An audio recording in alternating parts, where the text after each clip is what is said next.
Sociedade 4.0, painel número 2 do nosso fórum, Jovem Pan Mitos e Fatos e também IFL Liberdade e Democracia. E quem vai mediar esse segundo painel é o diretor de jornalismo da Jovem Pan, a Jovem Pan que hoje é a rádio que virou TV, e que todos os dias, às 6 horas da tarde, está na apresentação do programa Os Pingos nos Is. Eu convido ao palco, ele está colocando o microfone, Felipe Moura Brasil. Vamos lá, Felipe.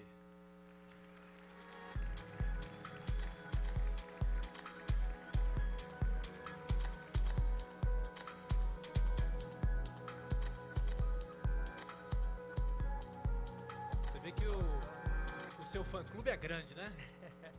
Muito obrigado, Thiago. Bem-vindo, Felipe. Boa noite. Bom, agora os nossos debatedores, eu convido ao palco o Edu Lira, CEO da Gerando Falcões, por favor.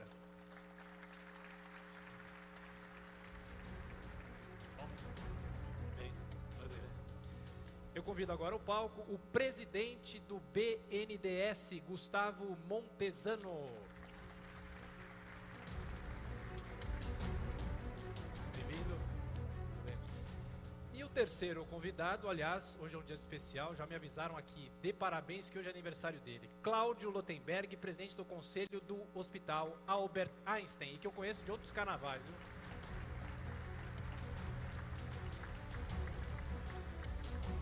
Parabéns, tudo de bom. Felipe Moura Brasil, com você, tudo bem?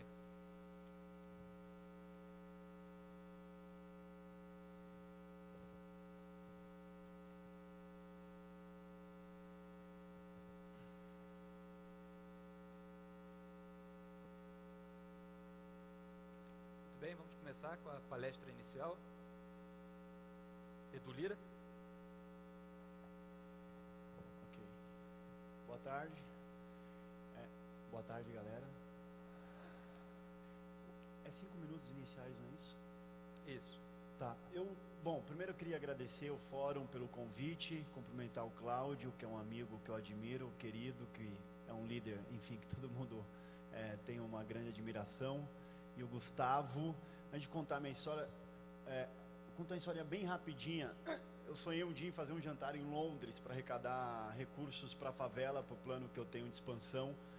E aí eu falei, putz, mas como que eu chego em Londres, né? E aí um amigo muito querido, que é o João Paulo, que está ali, junto com a Júlia Machado, que é a esposa, me conectaram com o Gustavo e a Lívia, que é a esposa do Gustavo. E essa galera fez uma coisa extraordinária por mim em Londres, Cláudio, que me promoveram um jantar na casa do Amos Janik, onde a gente arrecadou em uma noite com pouco mais de 20 pessoas numa sala, mais de R$500 mil. Foi uma data muito marcante para a gente, para a favela, de ter chegado em Londres e trago quase que um avião de dinheiro para ser investido nas favelas.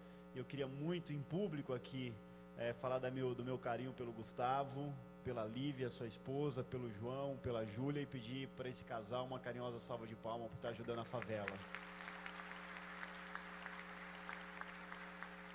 Felipe, eu nasci num barraco, numa favela em Guarulhos, São Paulo. Meus pais me tiraram do hospital, me levaram para morar num barraco, chão de terra batida. Meus pais não tinham grana para me comprar um berço para dormir e me colocaram para dormir dentro de uma banheira azul nos meus 9 primeiros meses de vida. E meu pai, ali na favela, pensou em ser CEO de uma empresa, mas meu pai acabou virando CEO, só que de uma quadrilha que roubava cargas e que roubava banco, e meu pai foi preso, indiciado por roubar banco. Tem um fato super marcante da minha história, que foram me entregar um prêmio de empreendedor social do ano uma vez na Casa Fazano. Me colocaram os donos do Itaú para me entregar o prêmio.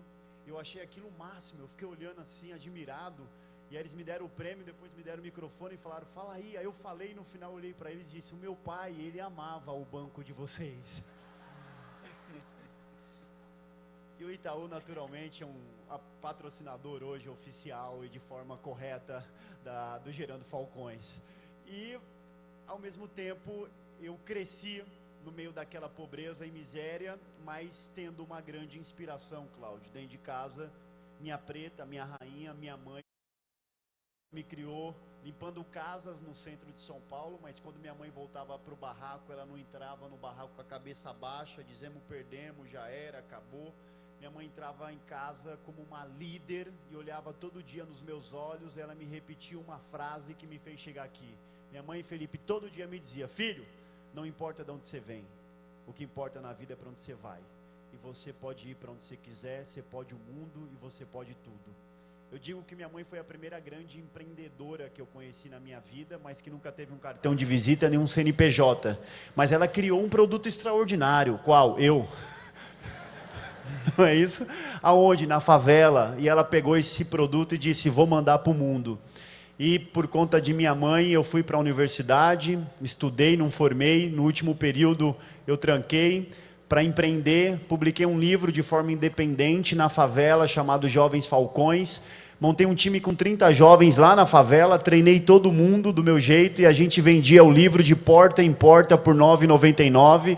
Em 3 meses nós vendemos 5 mil livros e eu peguei essa grana e usei para fundar a ONG Gerando Falcões, que com 5 anos deixou de ser uma ONG e se tornou uma rede de ONGs dentro de favelas pelo Brasil inteiro, mobilizando várias empresas como patrocinadoras, como Ambev, Motorola, Microsoft, Oracle, entre outras. E tudo aquilo que minha mãe me dizia no barraco, lá na favela, se tornou realidade. Eu fui eleito pelo Fórum Econômico Mundial, um dos jovens brasileiros que podem ajudar a mudar o mundo. Depois saí na lista da revista Forbes, não na lista dos mais ricos, mas na lista dos jovens mais influentes do país, com menos de 30 anos, fui eleito o Jovem Empreendedor do Ano, paulistano nota 10 pela Veja, carreguei a tocha olímpica, Homem do Ano pela JQ e fui dar palestra lá em Harvard.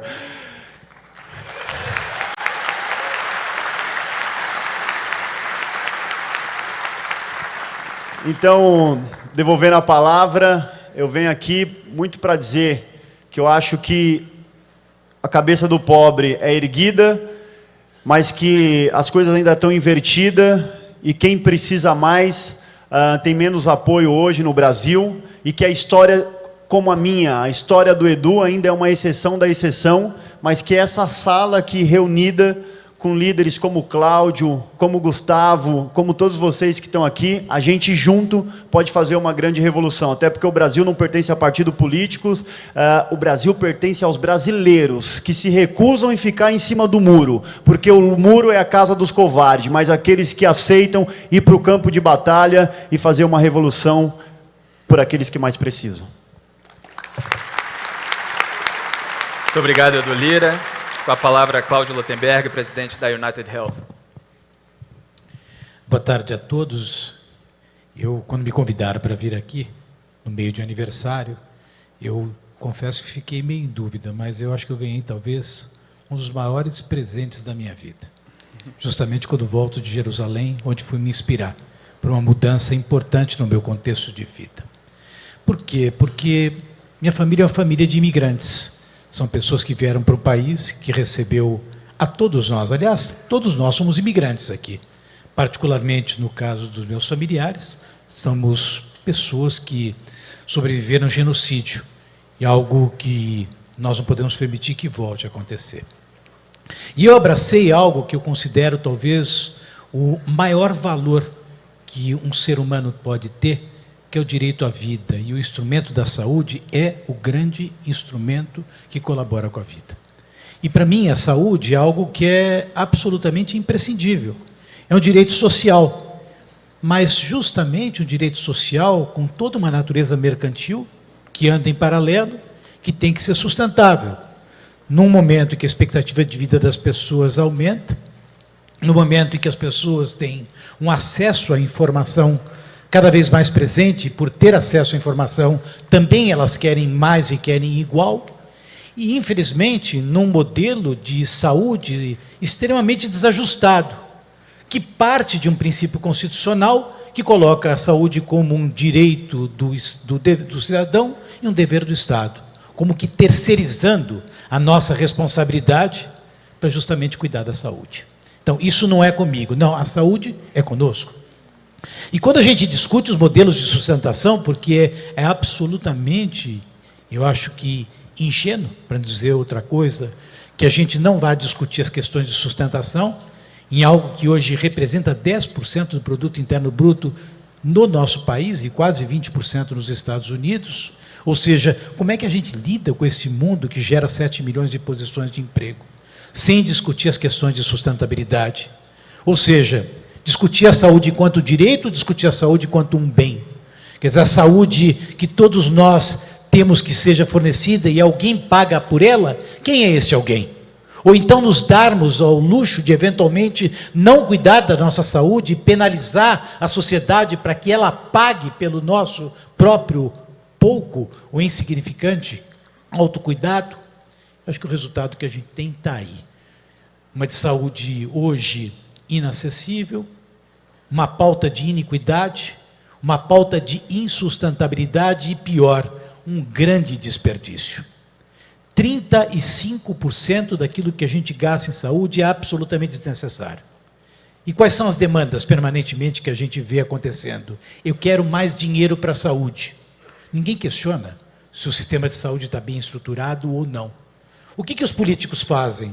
Ampliam, querem financiamentos para fazer mais hospitais, subsidiado, e por uma estrutura hospitalocêntrica que é absolutamente equivocada. E por que ela é assim? Porque a formação médica ela é centrada dentro do modelo do hospital. E o hospital é uma estrutura para alta complexidade. O que as pessoas precisam é atenção primária com coordenação de cuidado, mas nós, médicos, somos treinados para internar, para colocar pelo modelo hospitalocêntrico, que é o mais oneroso, o menos eficiente. Isso é comprovado, principalmente nas redes de assistência com atenção primária e coordenação de cuidado, onde a resolutividade numa única consulta é da ordem de 80%. E a taxa de internação cai em 20%.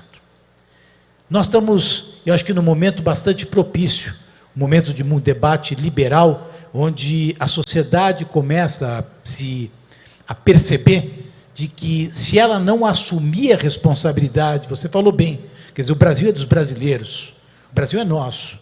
A sociedade ela tem que assumir um protagonismo um pouco mais claro, pautada por conhecimento e com questões mais estruturantes e menos compensatórias. E eu acho que a gente tem que ter uma visão um pouco mais refinada, processual. E eu abracei a causa da saúde, eu sou uma pessoa que sou apaixonado, presido o conselho de um hospital, que é um hospital que há 20 anos atrás atendia uma elite em São Paulo.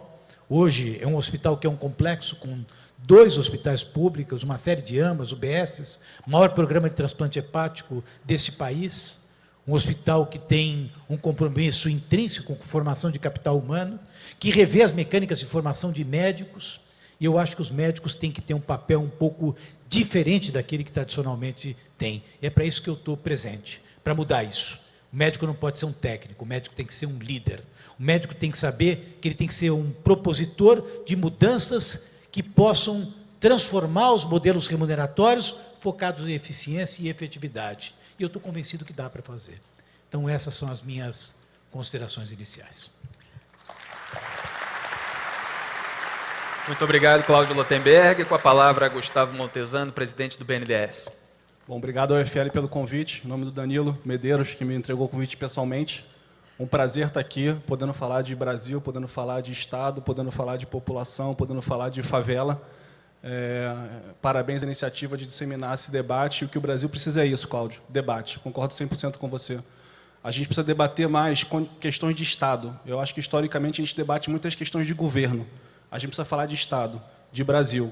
E antes de começar aqui a parte, vamos dizer assim, do debate, eu vou contar a minha versão da história, que o Edu contou para vocês, desse nosso encontro em Londres. Eu passei a minha vida inteira no mercado financeiro, fiz a carreira inteira, iniciativa privada, setor financeiro, e sempre tive sucesso muito cedo na minha carreira, enfim, fui promovendo novos passos, angariando novos mandatos e alçadas, novos desafios, e resolvi morar em Londres. Novos desafios, novos ares, e estava muito feliz e contente em Londres, e cerca de um ano antes da eleição, eu comecei a perceber o movimento que estava se aproximando do nosso país, e como isso realmente podia mudar a história do Brasil. E aquele bichinho que eu acho que vários de vocês aqui têm em vocês, de fazer algo melhor, contribuir para o Brasil, fazer algo diferente, além do simplesmente gerar o lucro para a sua empresa, já estava me beliscando. Estava beliscando o dedinho do meu pé. E caiu uma ficha em mim, um belo dia, de que eu deveria fazer isso no governo. Era através do Estado. Como acho que foi o Alexandre que falou aqui antes, dentro do Godzilla. Invadiu o Godzilla por dentro. para poder desmontar ele por dentro. E durante esse processo pré-eleitoral, eu lembro exatamente, acho que foi a Copa do Mundo, o primeiro jogo, não foi, Edu? O Edu caiu de paraquedas lá em casa, na primeira Copa do Mundo, eu não o conhecia. Imagina esse cara chegando lá em casa, falando que ia acabar com as favelas do Brasil, que ia construir pontes, que precisava ter saneamento na casa das pessoas antes do Elon Musk chegar em Marte. E realmente aquilo mexeu comigo. Então eu queria declarar aqui publicamente, Edu, você mudou a minha vida.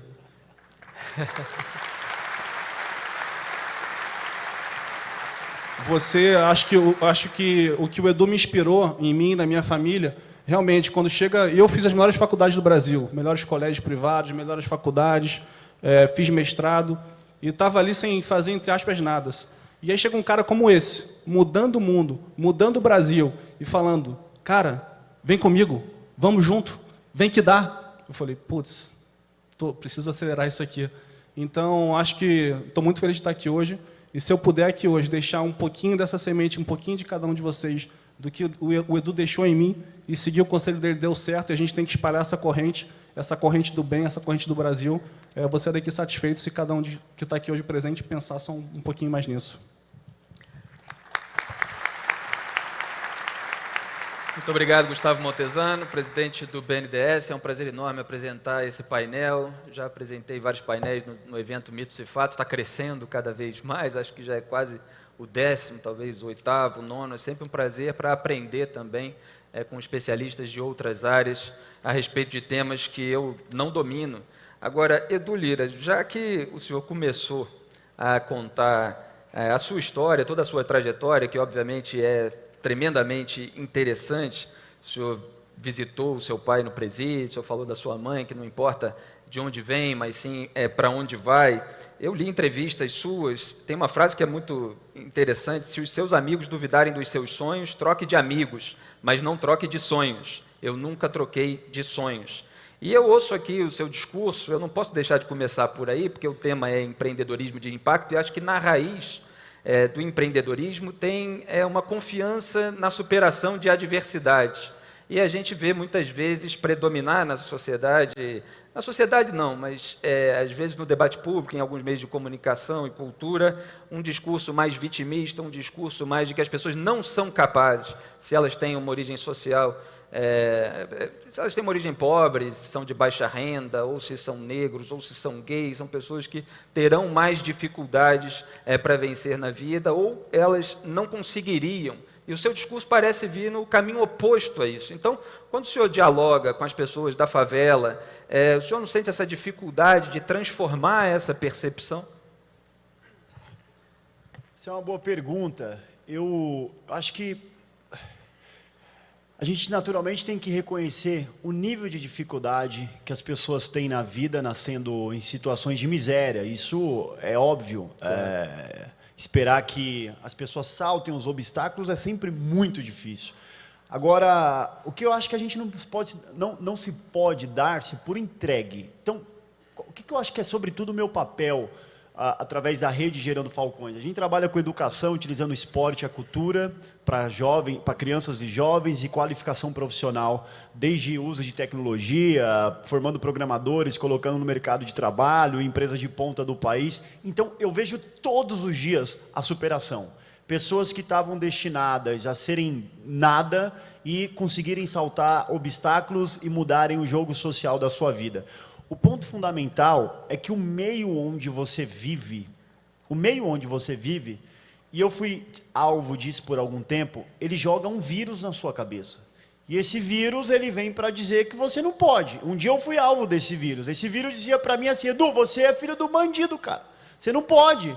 Edu, você mora na favela. Edu, você está num barraco. Então, Faria Lima para você é impossível. Paulo, não, cara, esquece isso aí, é melhor nem tentar. Então, isso é um vírus que vem corroendo a cabeça da pessoa. O que a minha mãe fez é que ela jogou o antivírus. E ela começou a fazer uma varredura na minha cabeça. E dizer: não, você saiu foi da minha barriga, não da barriga dele. Você pode sim. Então, eu acho que ter um vírus na cabeça é igual você ter uma Ferrari na garagem e não poder usar porque não tem combustível. Você tem lá uma coisa extraordinária, mas não usa, porque não tem combustível. Só que, às vezes, o vírus, ele não está só na galera da favela. Às vezes, tem pessoas aqui que estão contaminadas pelo vírus. De achar que o Brasil não vai dar certo, de achar que não tem mais jeito, de achar que é melhor olhar só para o próprio bolso e esquecer do bolso do outro, olhar só para o próprio quadrado e esquecer do quadrado do outro. Então, eu acho que todos nós, sociedade mais pobre do país, classe média, classe A, precisa passar o antivírus. Porque se o vírus estiver aqui impregnado, a gente não ganha o jogo. A gente vai ficar brigando entre si. Uma das coisas, Cláudio, que eu digo lá no Gerando Falcões, é que o meu papel é fazer pontes. Porque eu era um cara ilhado na favela, querendo fazer alguma transformação. Mas é muito longe. E eu passei a dizer assim, esse negócio de muro eu não gosto. Porque pensa que muro só divide. Mas o que conecta as pessoas é você derrubar os muros e construir ponte. E ponte significa o quê? Significa rico com pobre, direita com esquerda, gay com evangélico com judeu, branco com preto, todo mundo junto. Porque quando a gente tem a coragem de juntar, esse é o nosso melhor momento enquanto cidadão. As pessoas não me perguntam, Edu, em quem que você votou na última eleição? Eu adoro gente que me pergunta, Edu, quais são os seus sonhos para o Brasil? E é de sonhos para o Brasil que a gente precisa, porque aí a gente tem a coragem de passar o antivírus, e aí a nossa cabeça vai ficar melhor para raciocinar um Brasil diferente, inclusive ter a grandeza de, às vezes, deixar uma situação até de um mercado que você atua hoje, para seguir exemplos como o Gustavão, que migrou, como a Júlia Machado, que saiu da Raiz e foi trabalhar comigo na favela. Então é dessa grandeza que a gente precisa para fazer quem está lá embaixo e lá para cima. Muito obrigado, Edu Lira. Cláudio Lotenberg. No debate sobre saúde, eu vejo muitas vezes as pessoas dizerem que o Brasil avançou, que incorporou novas tecnologias, mas que várias delas, pelo menos, não estão disponíveis no SUS, e algumas o plano médio não cobre. Então, até trazendo um pouco do que o Edu Lira falou, como popularizar esses tratamentos? Veja, eu acho que é talvez mais simples do que a gente pode imaginar. Eu acho que a gente acentuou o debate dentro de um debate de política na saúde e não políticas de saúde, né?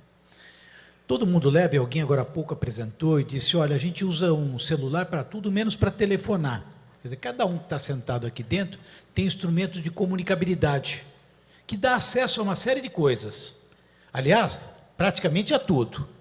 E quando eu vou lá e falo em usar a telemedicina, tem um corporativismo médico tremendo que começa a criticar, onde, na verdade, o foco é muito mais o interesse de quem está prestando o serviço do que para quem você estaria aqui, a rigor, para servir. Aliás, o juramento hipocrático, que é aquele que nós médicos fazemos, coloca o paciente no centro da atenção. Quer dizer, será que a gente pode ainda dirigir determinadas questões dentro de uma lógica corporativista que está evidente para todo mundo? Segunda questão, essa segmentação entre o público e o privado. O sistema é um sistema único. Quer dizer, para o paciente, para quem quer ter acesso, né, o que importa quem está atendendo? Que ele quer ser atendido. Então, não existe o público e o privado, que existe a necessidade de prestar esse atendimento. Então, essa mecânica regulatória abusiva, essa visão corporativista, tá, são coisas que, no sentido estruturante, estão limitando o acesso às pessoas.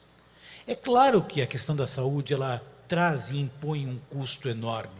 É evidente que a questão do financiamento, ela é um problema, mas talvez justamente o pensamento liberal, que responsabiliza realmente a sociedade a produzir os bens e poder prover o financiamento, seja um bom espaço para a gente poder discutir tudo isso.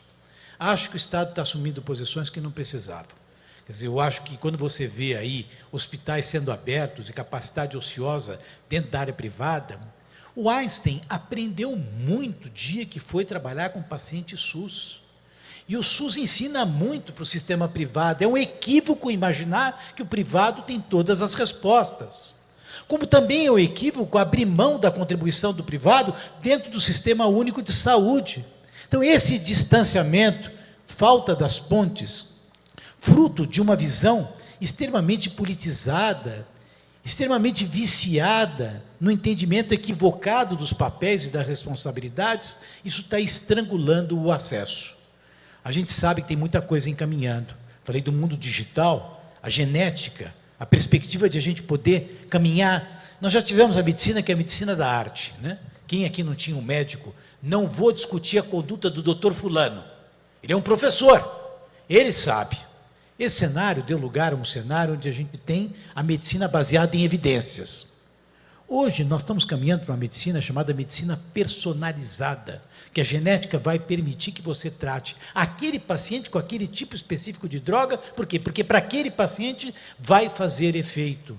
Mas para isso a gente tem que ter o engajamento da sociedade, o entendimento. Enquanto a gente começar a achar que é só direito, que quando você não dá alguma coisa você está subtraindo, sem saber que aquilo lá não está agregando valor nenhum, enquanto tiver muito corporativismo, das pessoas terem medo, ficar regulando e impedindo aquilo que é o óbvio, a questão da telemedicina, Gustavo, o pessoal diz, mas quando surgiu a telemedicina? O dia que Graham Bell descobriu o telefone. Quer dizer, quem aqui nesse auditório não fez uma consulta para um médico perguntando qual tipo de remédio que toma por conta de uma gripe? Quem aqui não tira uma foto e manda uma foto para o celular, para um oftalmologista, no meu caso, para mostrar uma hemorragia? Um proctologista já não pode fazer isso, é verdade. Mas, enfim, quer dizer, tem tanta coisa simples para aumentar o acesso.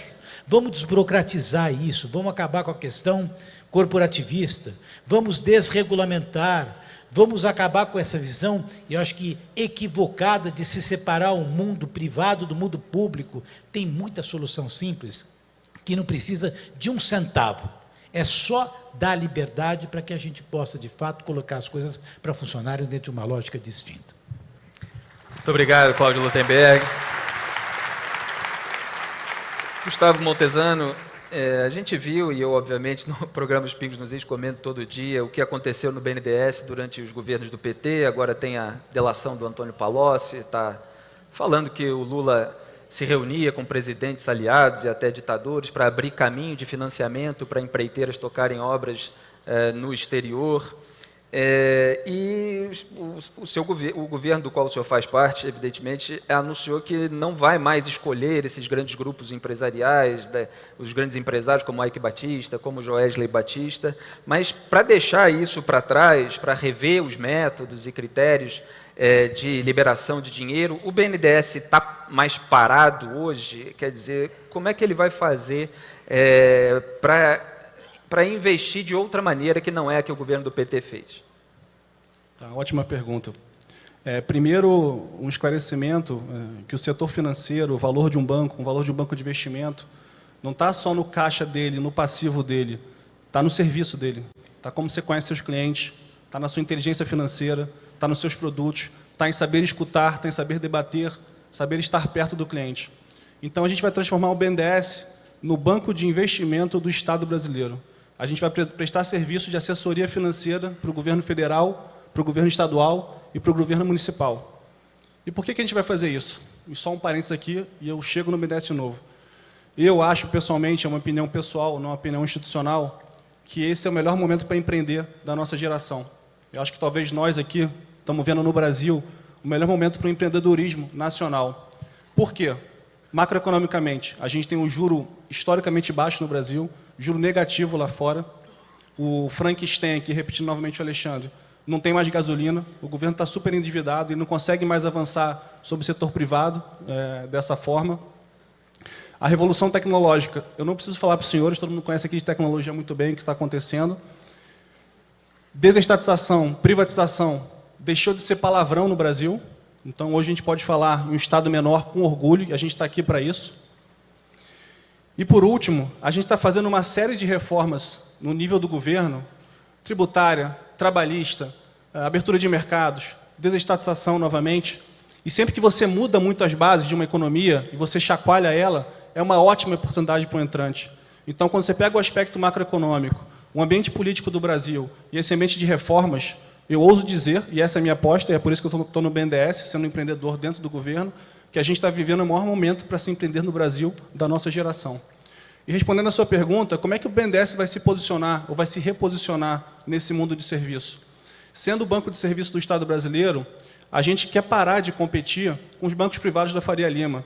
E, para mim, foi muito esquisito, muito estranho, chegar no BNDES e ouvir as pessoas falando: eu quero ter lucro, o banco tem tanto de lucro, mas nós somos rentáveis. Falei, gente, eu trabalhei 20 anos no mercado financeiro e saí de lá porque eu não aguentava mais falar de lucro. Vamos falar de propósito. Vamos falar de botar saneamento na casa das pessoas. Vamos falar de dar escola para as crianças. É por isso que esse banco está aqui. Esse banco está aqui para transformar a vida do cidadão brasileiro e a gente pode fazer isso.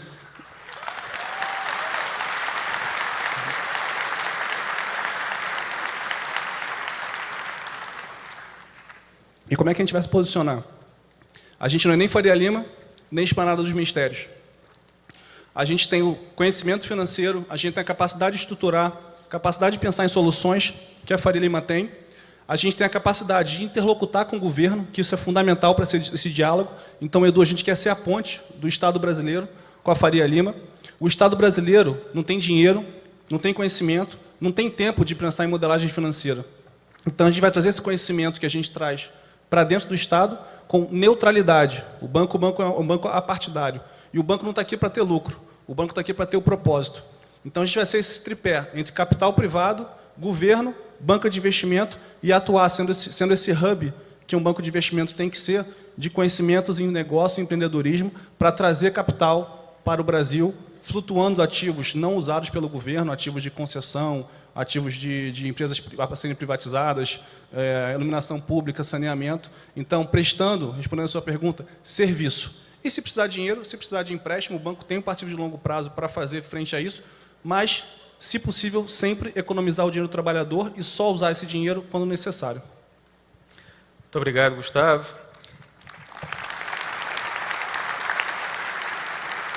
Edu, pelo que a gente entende da sua rede de ONGs, o senhor tira essas pessoas de áreas pobres, dá um treinamento, oferece uma oportunidade, uma formação, e depois qual é o retorno que elas podem dar para reduzir a pobreza, para tirar o atraso do país, para melhorar a tecnologia? Quer dizer, o quanto isso pode dar de resultado para a economia, concretamente? Acho que um caminho natural, que acaba sendo, infelizmente, natural para quem nasce numa condição de extrema vulnerabilidade, é embarcar no mundo de droga, no mundo de criminalidade. Isso a gente vê todos os dias nos noticiários. Quando a gente consegue fazer o caminho inverso, essa pessoa ter acesso ao mercado de trabalho, acesso à renda, distribuir habilidades para que esses jovens de favela, que eu acho que uma das formas da gente diminuir a desigualdade é distribuir habilidades, as pessoas terem habilidades para conseguir estar onde ele sonhou estar, é uma forma de você lutar também contra as desigualdades. O que eu queria dizer, dentro disso, é que a gente precisa enxergar, e eu estou reforçando aqui o poder que essa sala tem, e é exatamente por isso que eu acatei o convite generoso que me foi feito, que é uma oportunidade de falar o quanto essa sala reunida é poderosa e o quanto ela pode fazer muito pelo Brasil, da gente enxergar o mundo está indo numa direção incrível, da gente ter carros autoguiados, táxis voadores. Existe uma, como o Cláudio falou muito bem, você usa o celular para tudo, menos para ligar, para comprar, para vender, para publicar, para se comunicar, para fazer marketing, para tirar fotos, para postar no Instagram. Então, o mundo está avançando numa velocidade incrível. O homem foi para a Lua, o homem fez o Facebook, o Twitter, o Instagram. O Elon Musk está se preparando para ir para Marte e colonizar o planeta. Então imagina se o Elon Musk chegar em Marte, fazer shoppings, estradas, levar meia dúzia de amigos bilionários para viver lá com ele, antes da gente fazer as crianças efetivamente serem alfabetizadas no término da primeira série. Imagina se o Elon Musk chegar lá,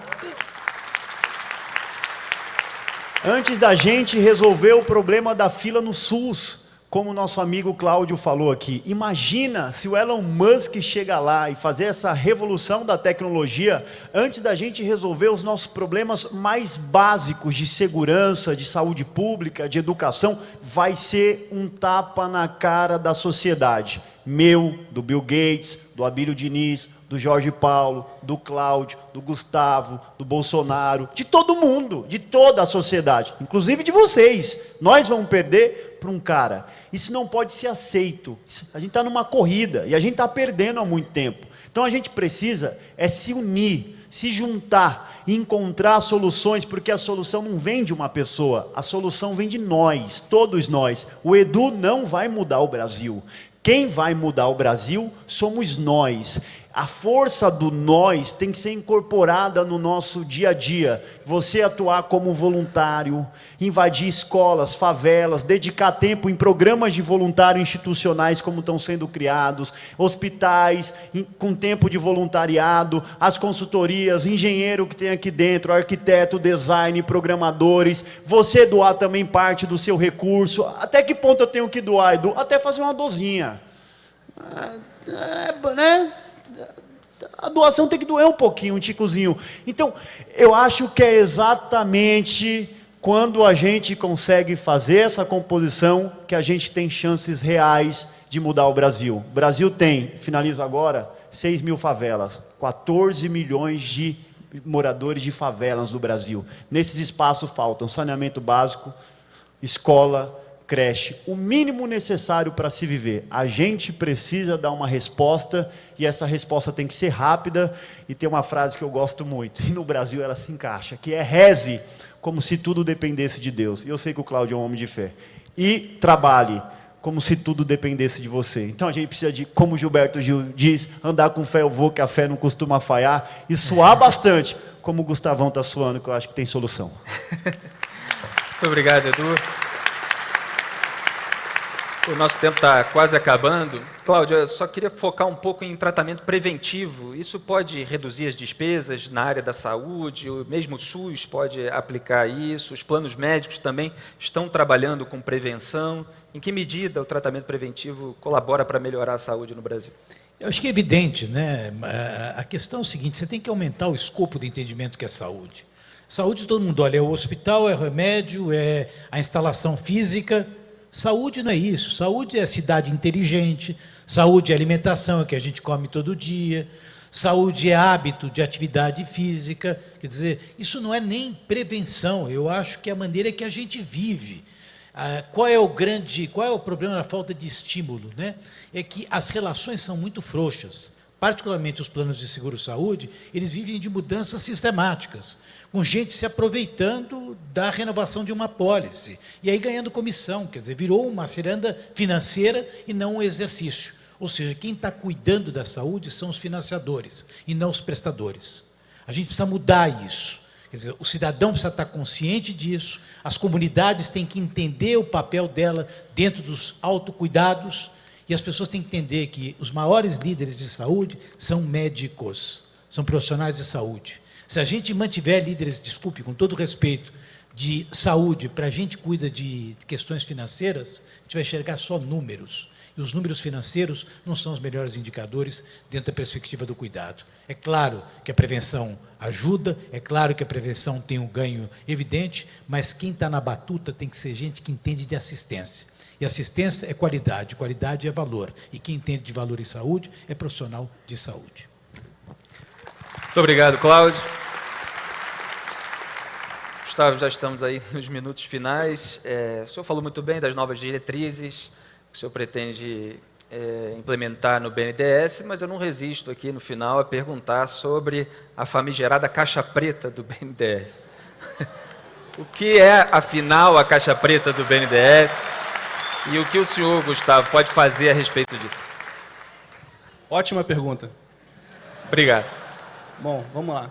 Dado tudo que eu falei, desse banco de propósito, desse banco do bem, desse banco do povo brasileiro, desse banco que vai atender o favelado sem saneamento, a primeira coisa que a gente precisa resolver é a reputação do banco. Então, se existe alguma dúvida sobre a reputação, a credibilidade, a honestidade desse banco, a minha função é resolver isso. Essa é a primeira função. E como é que a gente resolve isso? Explicando para as pessoas, comunicando, ouvindo, falando, debatendo. Porque os temas são complexos, a gente sabe o que aconteceu no governo passado, eu não preciso repetir aqui. O BNDES é uma ferramenta fundamental de qualquer política econômica, seja no governo passado, seja nesse governo, no governo futuro. Quem quer que seja, o Estado brasileiro vai precisar e deve usar muito o BNDES. Então, o que a gente quer fazer com a famigerada caixa preta? Explicar para a população brasileira o que aconteceu. Deixar um registro histórico para daqui a 5, 10, 15, 20 anos, a gente não cometa os mesmos erros, como sociedade, como cidadãos. E hoje, o que aconteceu nessa explicação? O que o banco fez até hoje? O banco pegou uma série de informações sofisticadas, complexas, e botou na internet. E falou, gente, vá lá na internet e olha. Se eu botar um monte de letrinhas chinês aqui para explicar alguma coisa, possivelmente eu vou confundir mais essa plateia do que explicar. Então, Moura, a minha função não é entrar no mérito, no debate, se a caixa preta está aberta, não está, se aconteceu ou não aconteceu. A minha função é explicar e dar certeza para a população brasileira que tudo que ocorreu no banco, de forma técnica, clara, detalhada e didática, está explicada e está registrada. Então, o que a gente está fazendo? De uma série de ações que já começaram, a gente vai continuar fazendo, explicar para a população, de uma forma simples e clara, o que aconteceu no caso A, no caso B e no caso C. E os temas são complexos, os temas são sofisticados. Eu estou há quase 20 anos no mercado financeiro, e mesmo para mim, quando eu vou entender as operações, eu peço para repetir, falo assim, me explica de novo, não entendi. Então, imagina para o cidadão comum, imagina para um político. Então, a comunicação é fundamental, a forma de explicar é fundamental, e esse registro histórico, de deixar lá marcado, de deixar lá claro, para qualquer um entender o que aconteceu, para que os erros não se repitam, para que os subsídios desproporcionais não aconteçam, para que a seleção de campeões nacionais não cause mais danos para o país, a gente vai explicar essa caixa preta, abrir o BNDES para a população, porque o BNDES aberto, o país aberto e as pontes construídas, a gente vai criar valor. E esse banco tem muito a contribuir para o Brasil. E a gente vai fazer isso. Muito obrigado, Gustavo Montesano, presidente do BNDES, Cláudio Lotenberg, presidente da United Health, Edu Lira, fundador da Gerando Falcões. Foi um prazer enorme moderar esse painel. Boa noite a todos. Tá. Obrigado. Parabéns pelo trabalho. Obrigado. Tchau, Cláudio. Um abraço. Tchau. Thiago? Valeu, Felipe.